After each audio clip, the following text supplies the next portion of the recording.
Welcome to the Lighthouse Television Network, America's premier online gospel television network.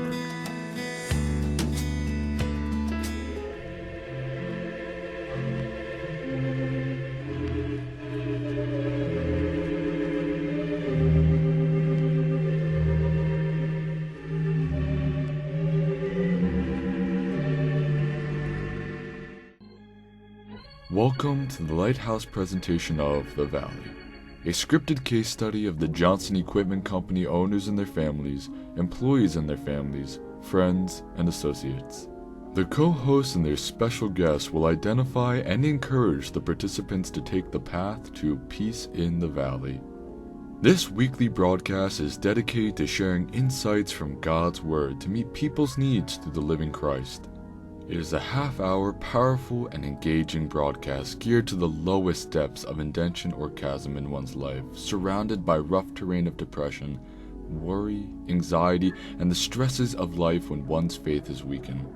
In the valley, we learn about the nature of God, His presence in our pain, His love in our loss, and His patience despite our complaints. Through hardship, He may strip us of pride, renew our passion for Him, refine our character, and or purify our motives. No one can completely escape all suffering in life, but at Lighthouse, we can face difficulties with confidence. If you are in a valley right now, I pray that you will remember that God is your faithful shepherd who can lead you to find peace in the valley. He will guide you through heartache and show you how to overcome in His strength. Look to Him for peace and hope despite your circumstances. If you are willing to talk with Him through the valley, you will experience God's highest blessing on the next mountaintop. And now, here is the valley. Again, today we're talking about being in the valley, and we just thank you for just being able to just join in with us today. I am Larry Rowland, and this is our co-host, Louis McAllister. and we just thank you again for just tuning in and just watching us on today. And we've been talking about the valley, and I would like to just kind of go back over some of the stuff that we had talked about. You know, we all be in situations come up in our life where things happen, and we're dealing with things in our life, whether it's our family, our job, things that's going on in our society today. And we're just trying to open up a way that you can just communicate. Because a lot of times things happen to us, Louis, and we just kind of hold it in and just, really don't express, some of the stuff that we're going through, some of the stuff that we're dealing with. And, I think we all do that. A lot of times, I know even myself, sometimes I'll just kind of keep things in. I was talking to someone earlier this week, and they were going through a lot of stuff going on, a lot of sickness and personal situations, family stuff was going on, and they began to just kind of go through something, and they said they were just letting it begin to pile up, and it began to affect their health.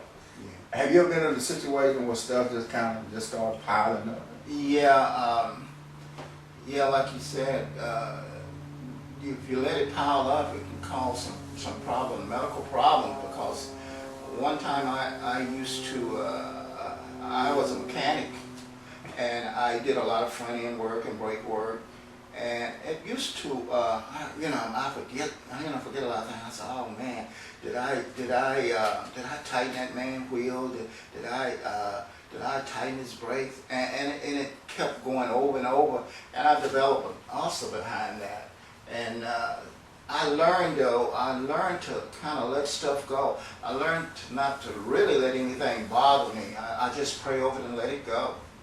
I look today that we, and again, I said this program is to reach out to believers, non-believers, or people that just may be just tuning in, and we don't believe in, or I don't believe necessarily in just coincidences.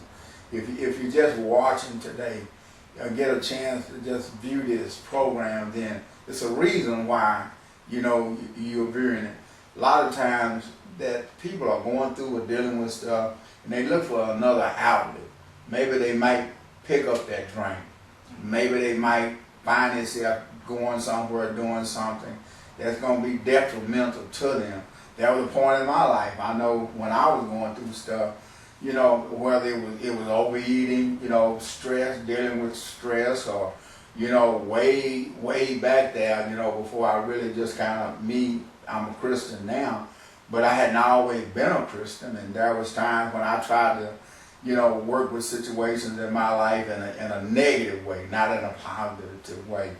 But, you know, I was watching a program last night, even though this was just a program, but it was dealing with, it was called The Messengers. And it was like people that had been chosen to just kind of, you know, situations, you know, that would come up and they'll try to work through it. But then you had the individual that came along that would always present that situation, but he would present himself as being the light of the way, even though he wasn't the way, he wasn't the light, but he would confuse people or trick people. And that's what happens in our life today, that we have these situations come. You know, everybody, you know, wants to enjoy life, have a good life and be successful. But even sometimes in being successful, you know, that's why I always tell people, even though you may be very successful in your life, but yet there's times when you can be hurting. There's times when you can be depressed. There's times when you're just going through stuff. So you'll run across some people, you know, like, you know, this is not necessarily for just, we're talking about millionaires, we're talking about the wealthy, we're just talking about everyday people. Yeah, Larry, I ran across quite a few people. I ran across people that was homeless, and people that they had, they was either on drugs or alcohol, but they, a lot of them I kind of befriend, and they talk, sometimes they talk over their problems with me. They almost be about to cry. They said, well, I don't have anywhere to stay and this, and I try to tell them. I said, well, don't you get a check every month? I say, why you can't, you know, get you a place to stay, you know, and stuff like that. And they said, people just don't understand. And I said, well, you know, you got an income coming in. What's more important to you? Have a place to stay, or sleep out there on the street, or get drugs? So, but they just bust out and start crying. And you can feel sorry for them, and you can't feel sorry for them. I'm saying, but because they will pull you down with them, and stuff like that. But you just have to try to just lead them to God. That's the only thing I can say about that. You know, when we're trying to reach out, you know, and I thank God for what you just said, because, you know, I was reminded on Wednesday night, we was at service when we was at a Bible study, and I remember a situation that came up, and after we got out of Bible study, then, you know, young lady, there was a counseling session also going on with some youth, and later a situation that came up, and then it was, you know, a young lady that was homeless, and just sit down and hear the story, you know, and not knowing all the particulars, not knowing all this, what's going on. But sometimes, you know, just knowing somebody going through something, it's not necessary that I have to know how did you get to where you are, but our hearts are touched when we hear about certain things, people's situations. And I heard about this young lady and her being homeless, and her situation of being in the park. A lot of times we'll say, well, how did you get there and what happened? And like you said, sometimes you try to help, and sometimes people say, well, you ought to do this and you ought to do that, and you should have done this. And all of that's good and fine and all the time. But when you're looking for an answer, you're looking for help, sometimes the having the right answer, sometimes this is what you should do, this is what you should have done, that don't work. Sometimes you just gotta know that, hey, what can I do? Sometimes it's nothing that you can do. And other than you yourself setting aside and saying, well, Lord, you know, I don't know what to do. I'm not maybe financially able to help, but I pray for that individual. Lord, you open the door, you make a way. But to reach out to those that maybe that don't know all that or don't understand. So you got a lot of people that don't understand what is all this God stuff you talking about? What is all this stuff y'all talking about having faith and, you know, and believing? You know, right now I'm dealing with a situation. You know, we have these different case studies we've been talking about, and today we're talking about Diane Jones, and just kind of give you a little history. And Lewis, we just gonna kind of read a little of this. It says Diane Jones is a 32-year-old divorced mother of 2 teenage boys, 17 and 16 years old, and an 8-year-old daughter who was the result of a liaison she had, though she had through her marriage, and she was hired by Thomas White. That was someone that we discussed previously in one of our case studies.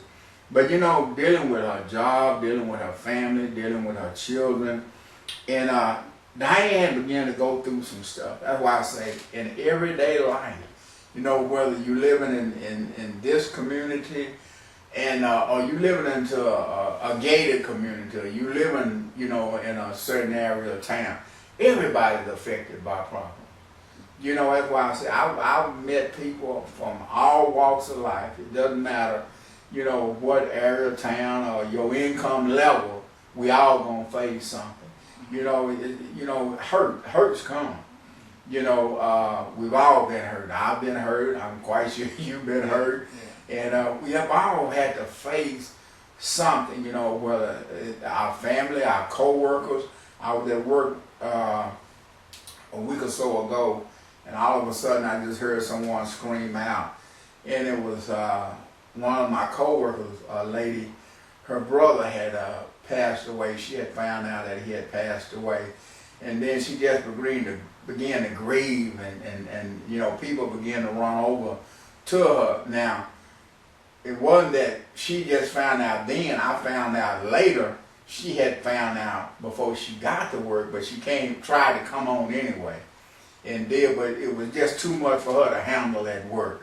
And you know, they came over, you know, and hey, you can go home, and you know, because you know, and in that situation, you know, you try to be there, and we all say, you know, you ever heard this say, well, I know what you're going through. But Lewis, I've always felt like that. We may have all experienced death, you know, whether it's a family member or someone, but it's not the same. You understand what I'm saying? Mm-hmm. How I may have felt and dealt with it and grieved may not been exactly, you know, you've been in a situation, there are situations where, you know, you just had to deal with, you know, grief. Yeah. As I mentioned before, when my son passed, when he passed away, the funeral, the coroner came to pick the body up, and my wife, you know, the people was dealing with me, and they gave me some papers to sign, and she snatched the papers out of my hand and said, "That's my son." So you know, I just turned and walked away, and I just, you know, and she dealt with it in anger, and which I try to take. It hurted me, but I try to stay calm on it. So I just let it go. Just let it go. You know, I've always said it's been one of those things where, you know, I can't imagine. I don't have children. And I can't imagine the loss of a child, whether it's a small child, adult child, or any children. You know, I've been around some sick children, and I've been around some children that later on passed away. But me personally, having children on my own. But you know, this is one of the things that it was brought up before we began doing this taping on today, is that dealing with situations where everyday life situations, and you know, sometimes we try to come up with the right answer, the perfect answer, and all the time you don't have the perfect answer, you don't have the right answer, and you're torn between what should I say, what should I do, and you're dealing with people that you know, they're facing depression, they're facing anger. You know, people are upset, and you know, what do I do? Where do I turn?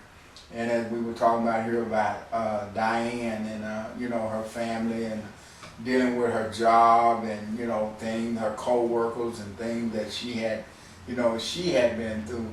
You know, we all something we can relate to on our job. You know, dealing with different co-workers and you know, situations that may come up on our job. But you know, I think about that. There's somebody out there every day that's dealing with a situation. They're dealing with a problem, and they don't know, you know, what can I do? You know, somebody, you know, they used to say, you don't understand the struggles that I have to face. Somebody's just getting up every day. You know, when a gentleman is going out to try to provide for his family, you know, trying to, you know, put food on the table, trying to pay the bills, and you're a single mother and you're trying to provide for your children and take care of your children. I remember one day I came home and they was evicting a young lady, and like I said, I don't know the circumstances, and I had to go ask one of the constables to move their car so I could get out. And I passed by this young lady and she had a little baby, and they were setting all her stuff out, and you know, I couldn't begin to imagine what was going through her head. That now they setting all her stuff out, where she's gonna go, what I'm gonna do now, and she, you know, she's clutching this baby, and all her stuff is sitting out on the street, and you know, and I heard her talking to someone on her cell phone, and she was saying, I have nowhere to go, and you know, I don't know what I'm gonna do.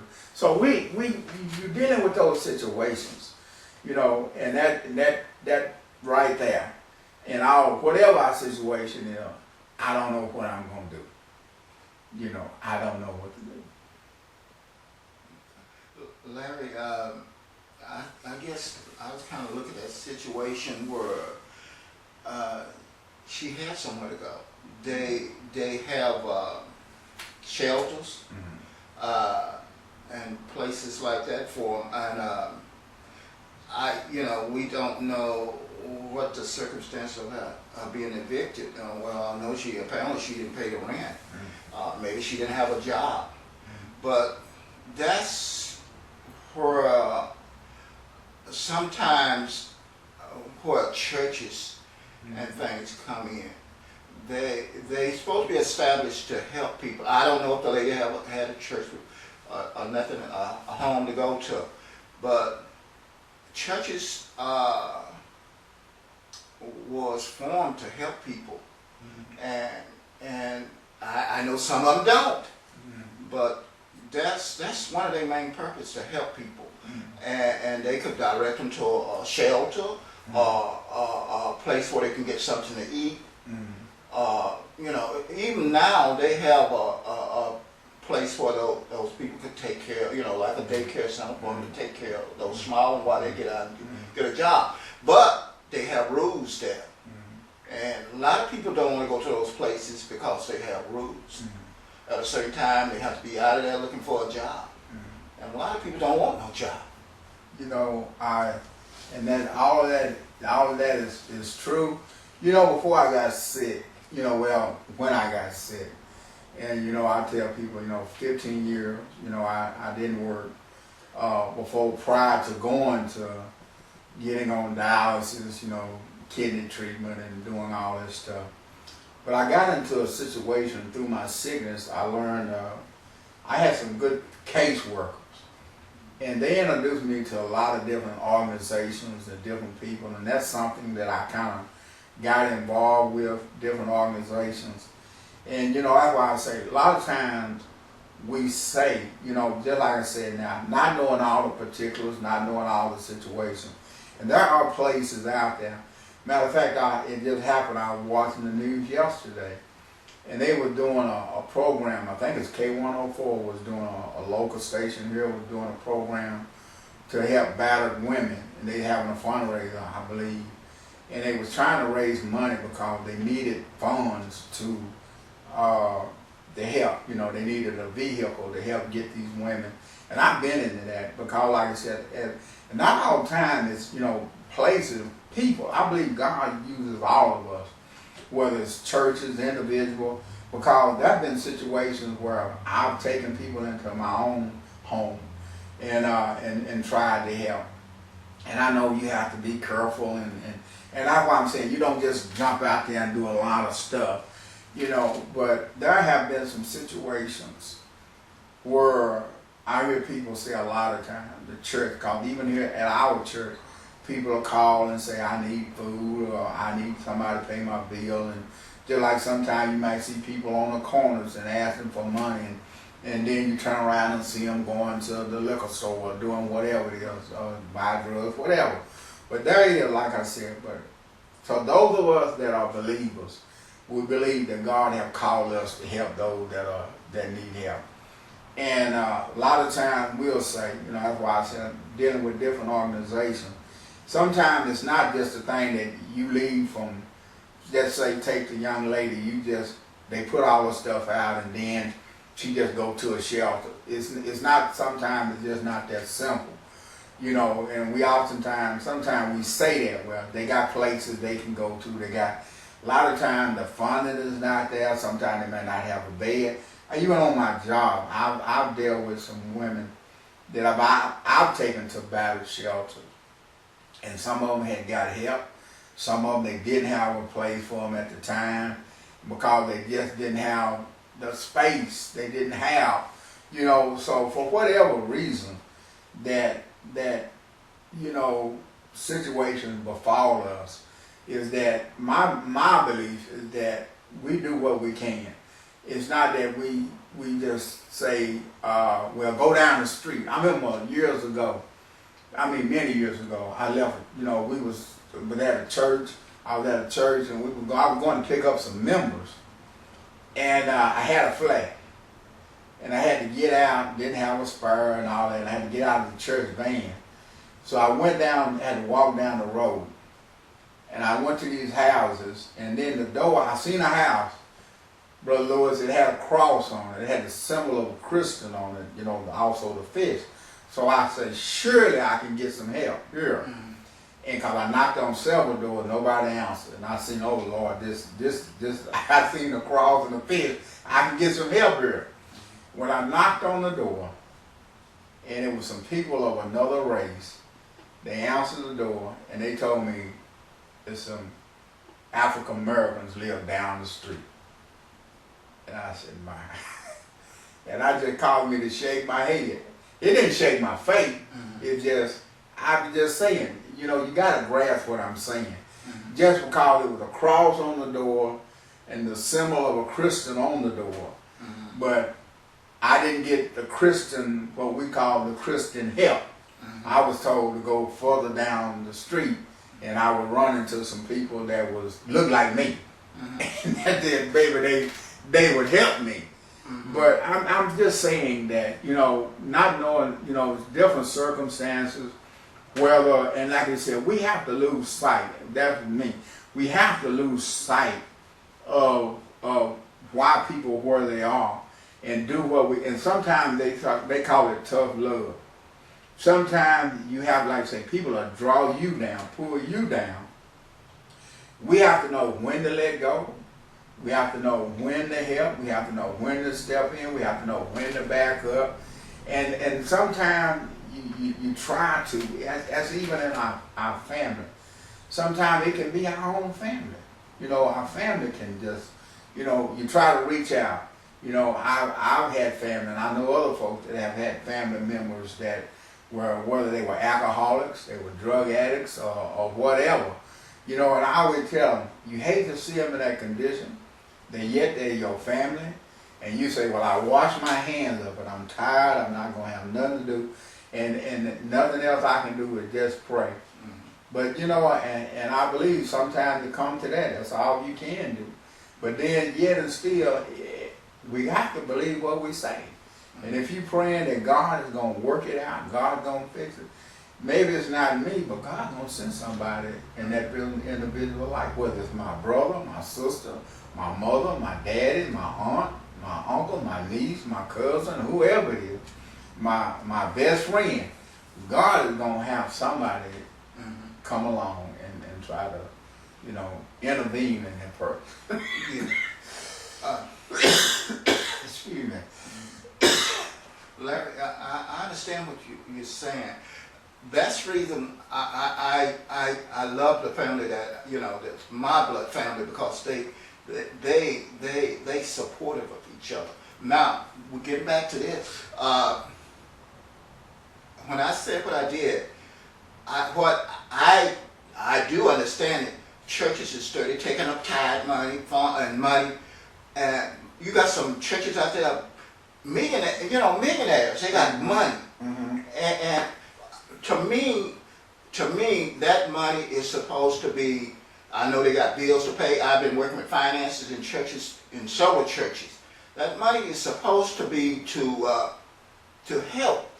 I know you got to pay your light bill and so on. You got the insurance and stuff on. I understand how churches operate, but I don't understand why it's so many people out there that members of churches, and they go. I'm getting to another thing. No, they go to the church and they ask for help, and the churches turn their backs on. And I know a lot of people. They don't tell the truth about what they need the money for. But there's some people out there, they should have something established where they can go and check, take the money and pay the bills. You know, instead of just turning those people away, that turned people against giving money to the church. You understand what I'm saying? I understand, you know, that's why I say, and that's one of those things that is not away from what, you know, this is all about what we deal with. You know, it's, you know, I say, and that's me, you know, and it may get cut out of it, but my thing is the issue is not just sticking to a script. Okay. It's not about the script. Yeah. It's about, we are trying to reach out and help. This is what he said. This conversation is going to be to try to only just inform people, is try to help. Because just like you said now, I listened to someone yesterday on a program, a gospel program, and this is what they said. The young lady they were interviewing, she said, "I'm tired of church being just church."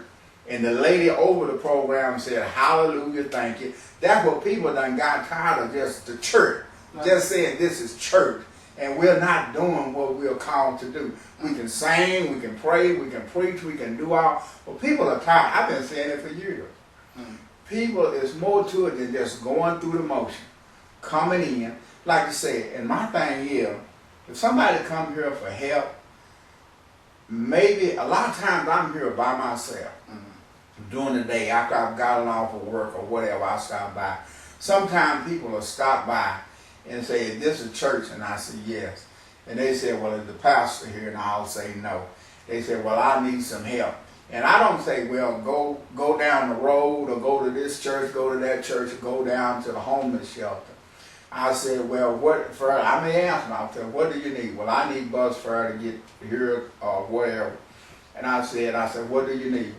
And they said, "Well, I need $1, or I need $2. Well, if I might give them $3. You know what? It ain't about the amount, and like I say, whether they're honest or not. And I said, here, a lot of time what we do, it reminds me of the story in the Bible, the Good Samaritan, where the guy needed help, and all those people passed by, and people said, "Well, I'm too busy." And I always use this.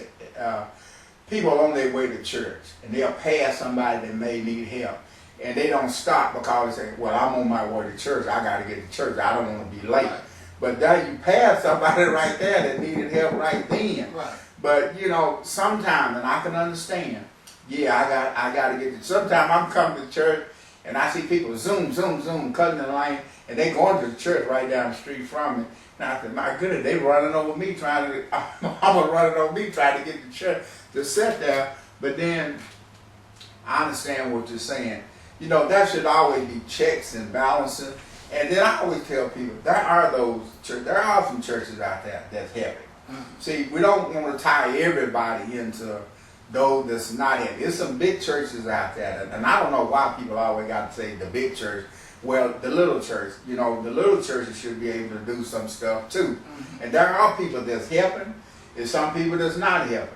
And some people that's gonna give. This Jesus said it himself. See, that's why I always say, God don't get tore up about what we do and what we don't do because He's God. Because He said you're gonna have a purpose always. It's gonna be somebody that's gonna help, somebody that's not gonna help, somebody that's gonna give, somebody that's not gonna give. Well, but with me, my thing is, I'm gonna do what I can do. Right. I've actually I had a young lady one time, a situation came up, she was homeless. Now understand what I'm saying. I said a young lady, and I'm a man. And she came here from another state, and I met her, and you know, she was going through, she had been to some churches, and she had got some help, and I met her, had a conversation with her. But then I said, and during that time I used to drive a city bus. And I said, well, because I wasn't at home. I was gone most time. Either I was at work or I was at church. So I said, well, what I'll do, I'll let you stay here. Because I'm not here. And I'm saying in my mind, I already know when you say that, you know, folks thinking hanky-panky. And I said, no. And I said, but you know what? But I went to my pastor and I told him, because see, I want to be accountable for what, you know, I let people know what's going on. So and I told him, then he told me it won't look, because I had already told the young lady I would do it. And he told me, well, Larry, it won't look good. So I went back and I told that young lady that I wasn't going to do it because, you know, how the situation may look. And she cried and she didn't have it. And I went on. I'm sure God worked it out. Never did hear from her no more. Never did see her no more. But I made myself a promise after that. I said, Lord, I don't care how I look to nobody else. I don't care how I look to the church. I don't care how I look to nobody. If I can help somebody again in that similar situation, I'm going to do it. And guess what? That situation came up again. Lady that I knew, and I was sick at that time. I wasn't able to go to work. I wasn't able to get out and do. I barely could even walk. But I knew this lady previously. And I had met her, and she had 2 teenage daughters. And I had a 1-bedroom apartment. And she needed a place to stay. She lost her home. And she had a job, but she was trying to get money to get to her place. But you know, Brother Lewis, what I done, I said, now, hey, I only have a 1-bedroom, but y'all living room is up there. I'm back here in this bed. I have to go to the doctor. I can't, you know, do. And I can't do a whole lot, but I give you a place to sleep. That young lady and her daughter stayed there in my apartment until they were able to go and do something different. And I remember the daughters one day broke a glass, and I used to listen to their mom just holler at her.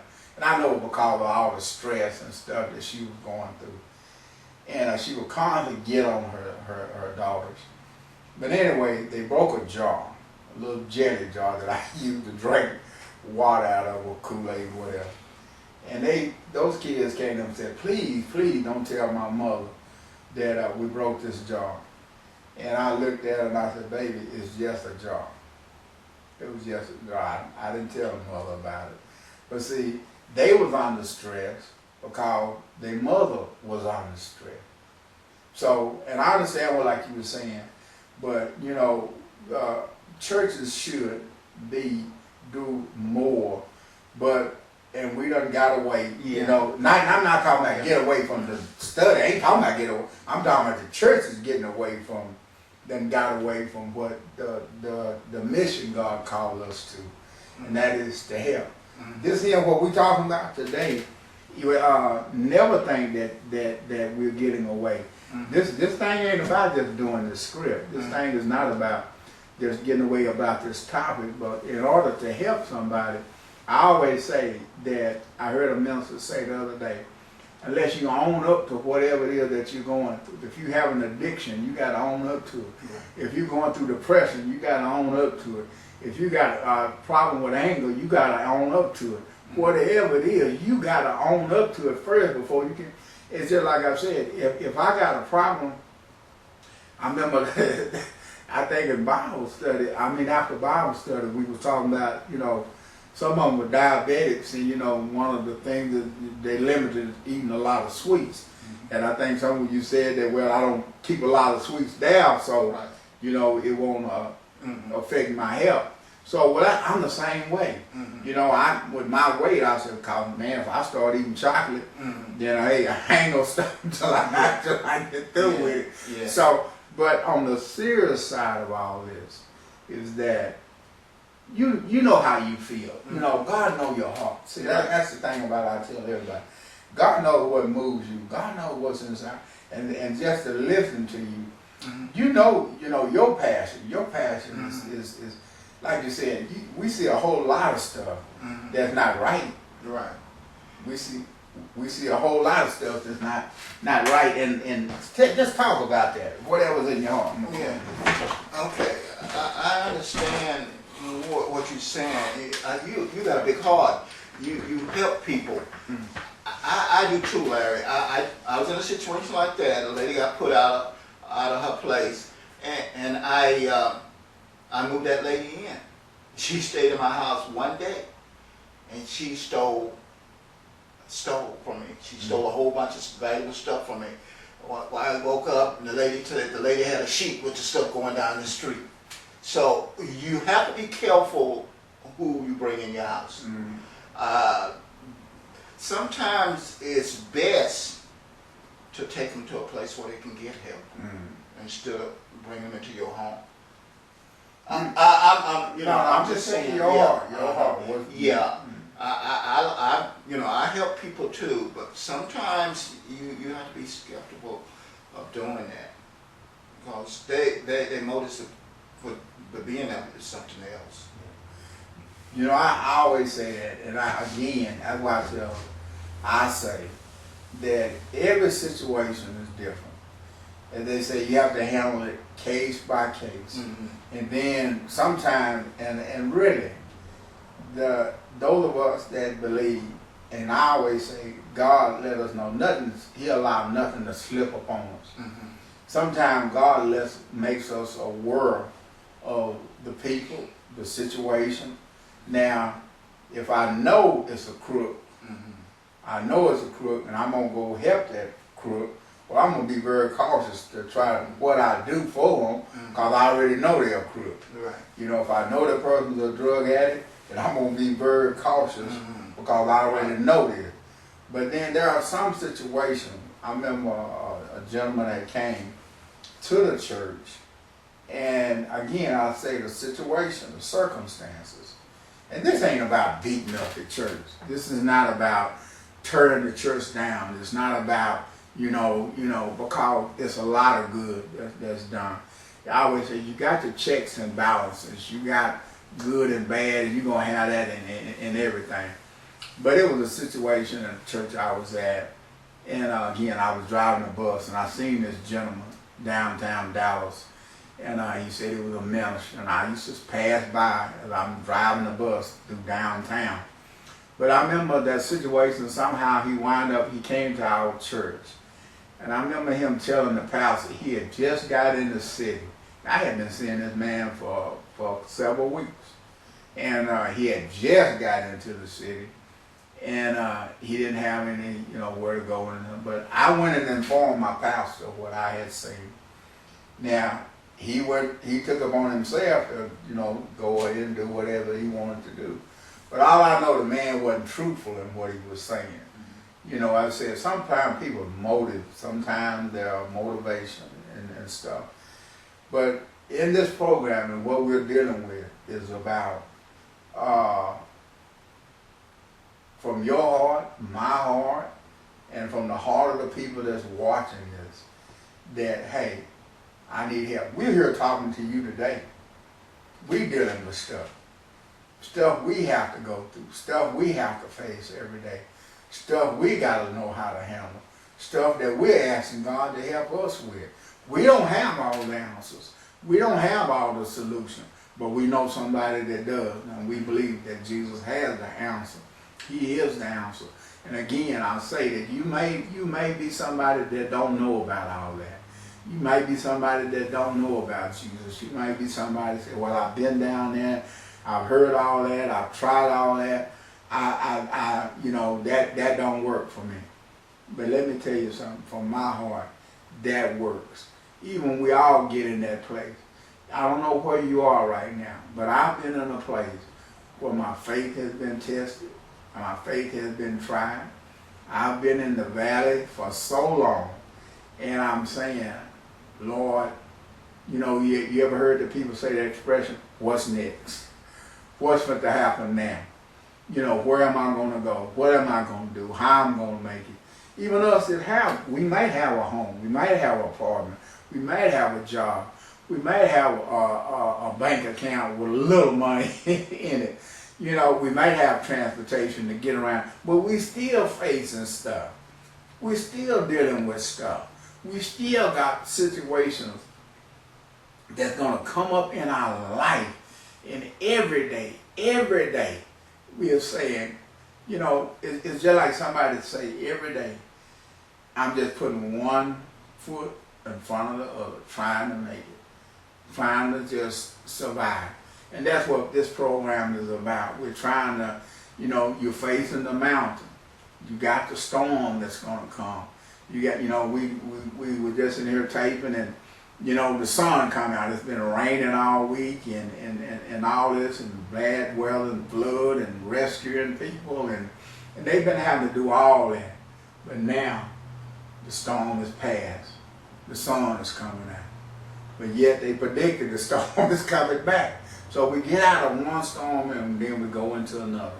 But God never leaves us. Now, Brother Lewis, I'm going to let you have the final say, because I always say that I do a lot of talking, but I want you to know, Brother Lewis, he has that heart.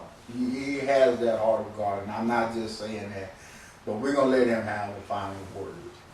All I got to say is that Jesus is the answer.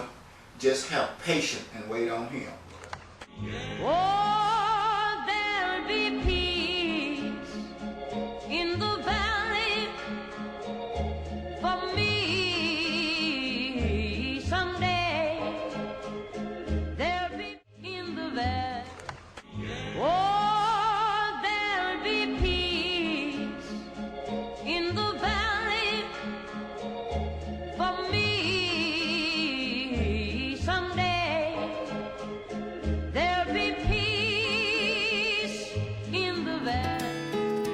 Welcome to the Lighthouse Television Network, America's premier online gospel television network.